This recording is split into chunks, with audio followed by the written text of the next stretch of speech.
Hello everyone, welcome back to another video. I hope you're all doing well. So this weekend's plan is I came down to Woolacombe late last night.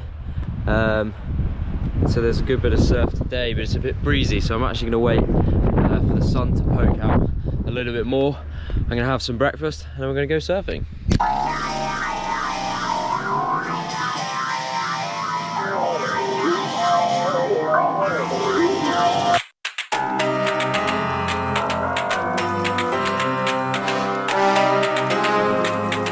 It's time to quit while we're ahead.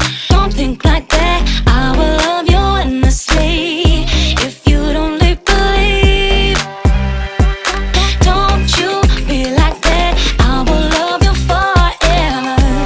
If you don't believe in me, yeah. You couldn't be with anyone. I couldn't be with anyone. You're here with me. You're here with me.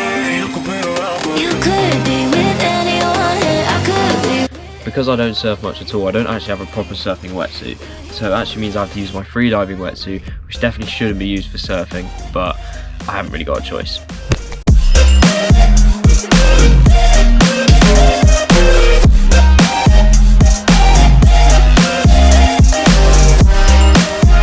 I cannot recommend anything more than putting warm water in your wetsuit to begin with. It just makes it that little bit more pleasant. You could be with anyone. I could be with anyone. You're here with me. You're here with me. A word of advice, don't have high expectations for this.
Not going very well at all. It's a lot harder than I remember. Still fun though.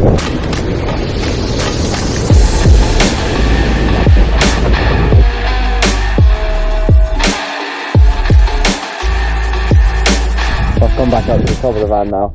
The wind just really picked up. I don't know if you can see it on the beach, but all the sand's moving across, and it just meant that every time you got a wave, the spray would just absolutely blind you. So I've come in, I'm going to have a rest, probably cook some lunch and see what happens from there.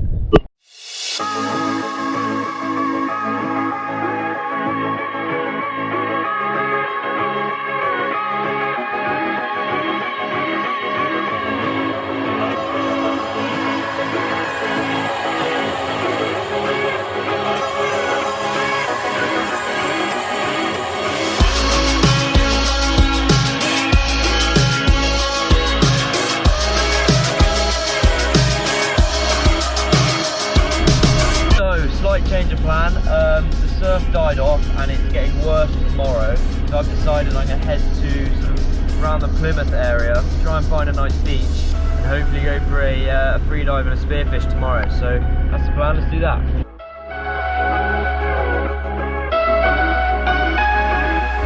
Just stop the car. I found a hedgehog!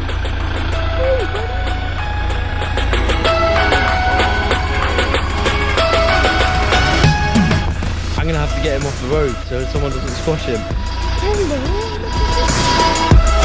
Alright, so I've just arrived now at a small beach near Plymouth. I'm doing a little bit of dinner. It's about 9 o'clock. And I think my plan is I'm gonna try and head up this hill that's just behind me, try and find some firewood, and hopefully go down for a sort of late night fire on the beach. But I don't know. If I can't find any wood, I won't bother. If I can, then we'll do that.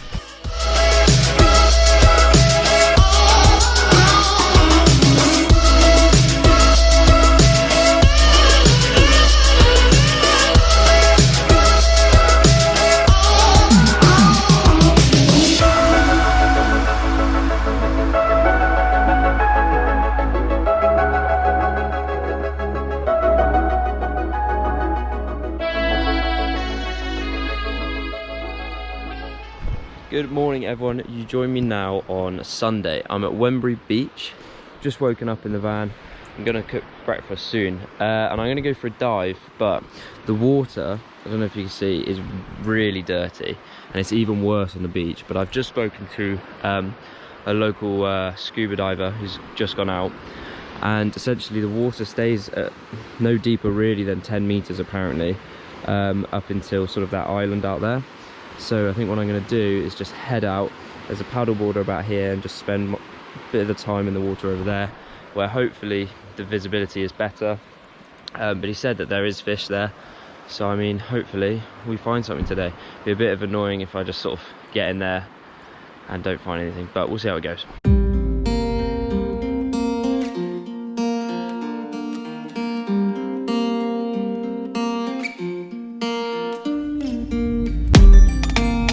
So I've come to the conclusion, just a rotten piece of fruit. So I'll end up dying slowly, rotting away. See, I just want to be able to climb without a fall, to get out of this maze and run. Please strike me thunder, let me get closer to the light. Please strike me thunder, so I can be free.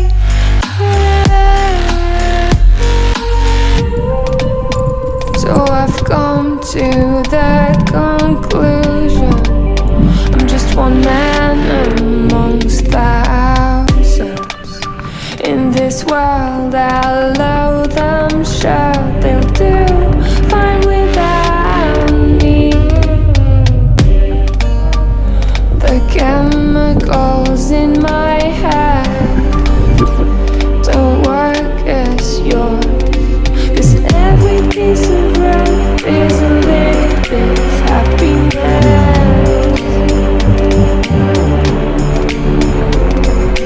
Every kind of love causes a little bit less regret. Please strike me thunder, let me get closer to the light. Let me go under the water till I can breathe. Let me go up, let me go up, let me go up, let me go up, let me go up, let me go up. Alright, so just made it back to the van. Nice success on the dive. perfect dinner-sized bass with a lovely shot. Didn't destroy any of the meat on the fish. So right behind the cheek there. So a good shot. And caught that just out there. So I'm probably going to pack up now, head home, and then cook that back at my house. Alright, so I made it back home now from my little weekend away. I'm going to wash the kit, and then we're going to set to cooking that sea bass. So for this sea bass, I decided to do a crispy skin. So the first thing I'm going to need is a beer. And once I've finished that, we can get on with the actual recipe. So what you're going to need for this is some olive oil, some cherry tomatoes, some garlic, black olives, capers, chili flakes or chili powder, salt and pepper, baby potatoes, butter, a red onion, some coriander, mint and rosemary, and of course our freshly caught sea bass. So because we're doing a crispy skin on the sea bass, it means the scales need to be removed first. You can do this by using the back side of your filleting knife, and it's probably best done on the beach, not in the kitchen. Also, for anyone interested, this fish weighed just over 1 kilo. The next stage of prepping the fish is to gut the fish. So you can enter the knife at the bottom of the digestive tract here, make a clean cut upwards towards the top of the fish. Now that we've got our clean sea bass, we need to fillet it. So the best way to fillet is to make a small cut behind the gills up towards the head. Then follow the length of the spine, using it as a guide to make a cut down the length of the fish. Pass the knife through the fish and follow that cut to the end of the spine. And then use the knife to cut around the rib cage. Make the last final few cuts and the fillet should free itself.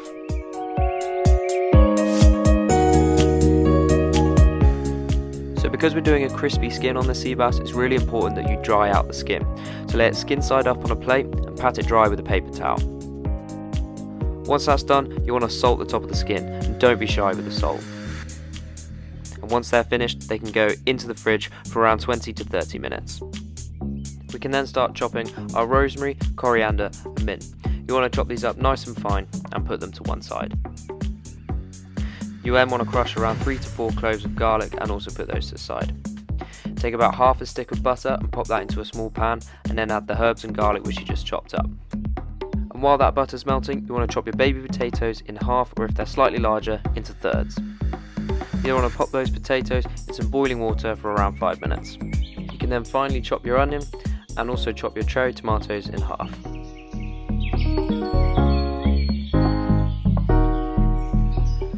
So once the potatoes have been on for 5 minutes, pour out the excess water, give them a shake to roughen up the edges, and then pour them onto a baking tray. You can then coat them in the melted butter and put them in the oven at around 180 degrees. Then add some olive oil to a small frying pan and add the onions. So just before we take this any further, I forgot to say, you do actually need anchovies for this recipe, but Tesco didn't have any anchovies, so I've gone with sardines instead. On with the video. You then want to add some oil to a slightly larger pan and add your anchovies, or in this case sardines, to that pan and fry until they're a brown paste. You can then add some garlic to this and also make sure that your onions don't burn.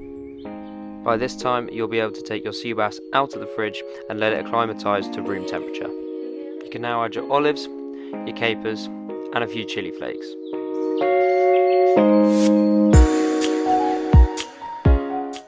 After a few minutes you can add your cherry tomatoes and place a lid on to allow them to reduce.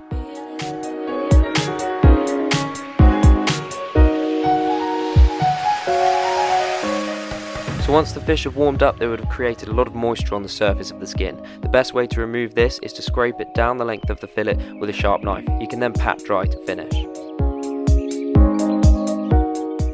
I then like to lay the fillet down on a bed of light seasoning, and then you want to take a sharp knife and just score the skin ever so slightly so that the fish won't curl up when it hits the hot pan. You can then add some oil to another pan and make sure it's really hot before you add your sea bass. When you add your sea bass, you want to make sure that you hold the fillet down on the pan so that it doesn't curl up in the heat. Halfway through cooking, add a squeeze of lemon or lime for flavour. To get the perfect crispy skin, you want to flip the fish only once at the end of the cooking once it's cooked all the way through. And once you do, you should get a really lovely golden brown colour on the skin.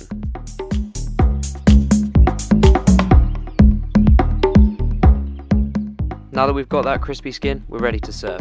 I like to do a bed of baby potatoes with the sea bass on top. On top of the sea bass, I like to do the caramelised onions we made, and then topped off with the sauté tomatoes.